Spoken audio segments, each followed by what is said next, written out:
What's going on YouTube, and welcome to another episode of this 25k series. So yesterday we did see that we did end up managing losing around 2% on the account, but that's perfectly fine. Like I said for my I think last week's challenge video, that I like risking a lot more on my challenge accounts, so I'm probably gonna risk around the same amount, 2% or so. But I kind of came on the charts right now, marked up where price could be heading. So like right now I have this sort of level of, support where price normally tends to bounce off of really high. And then like a supply zone that Euro USD is kind of bouncing off of to maybe the supply zone down here. Like in an entire swing, and then to add another confluence, you can add like the fib, and then it's just in a premium zone right now. So AUD/USD, nothing really much going on. Just have this resistance or support, resistance zone turn into support. So maybe we can find a trade off of there. I mean, it's right now bouncing off of it, but I don't really like those types of trades, so I won't look into that. USD CAD. USD CAD is a support flipped into resistance, so maybe we can find a trade off of that. And I did mark up this 4-hour demand zone down here that we could aim for. Just because we had solid support around here, we can clearly see we bounced off of it a couple times, and then now we broke through it, so we can easily start reversing. Even over here, see how a price came up and then we reversed off of it. GU, we just have this 4-hour supply zone that it's reacting off of. So right now I'm currently looking at GU, USD CAD, and Euro USD for a trade. And we can clearly see Euro USD is right now bouncing off of this level of support, this minor level of support right here. So we will see what happens, and I'll bring you guys back if I do end up entering a trade. Alrighty, ladies and gentlemen, I did manage to find a Euro USD trade here. Same strategy as yesterday, basically. We're forming a little bit of a support while also breaking structure to the upside. This could be a simple pullback to then continue the move to the upside. And I'm risking around 3% on this trade. I got in both positions around where you see the entry right now. And I'm just going to let the trade run. I do have my stops underneath here. So if we do reverse and hit it, it is what it is. It's just that everything looks like it's wanting to pump. AUD USD wants to go on up. USD CAD is flipping bearish, so this is not coming back.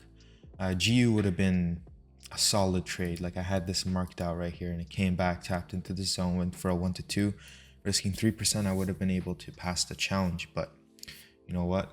We found this EU trade, so we're gonna definitely take it. So what made me comfortable in this trade is that we can clearly see that we're forming a sort of base around here, and price couldn't break through this base. So then what I'm thinking is that price might be heading or wanting to head to the upside.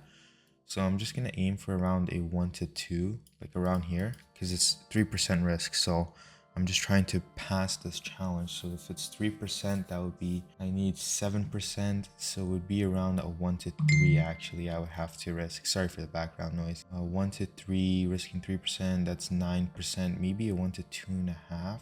Oh, I think I'll be good aiming for a 2.5 percentage point here. 1875. I'm currently down. You know what? I'm gonna do this math off screen, and I'm just gonna let you guys enjoy the trade as it goes on. So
Alrighty, guys. So we did end up hitting TP, as we can see here. I did manage to pass the challenge. I think I maybe I recorded. I don't know if I recorded like the closing of the position or if I recorded me actually hitting it. I don't know, but yeah, so far it's been great. Right now my account is under review, just like the 10K was, and then once that is finished, I should be getting my credentials. And then the series isn't over yet until I make my payout, so hopefully the next trade I take would be a 1-2 is what I'm aiming for, because that's 500 bucks. It's a lot of money. I think that's like about my 2 weeks paycheck, so I'm not going to be greedy about it. I'm going to take I might even aim for like a 1-1 or like a 1-1.5 or something like that, because that's still like a lot of money. $300 or so. Yeah. Actually, it'd be more than my bi-weekly paycheck. So if I aim for a 1-2, it'd be more than my bi-weekly paycheck because it's in USD. But yeah, that concludes the series of getting funded and the series of getting consistent payouts begin. We'll see you guys when I start the recording or take a trade. Take care.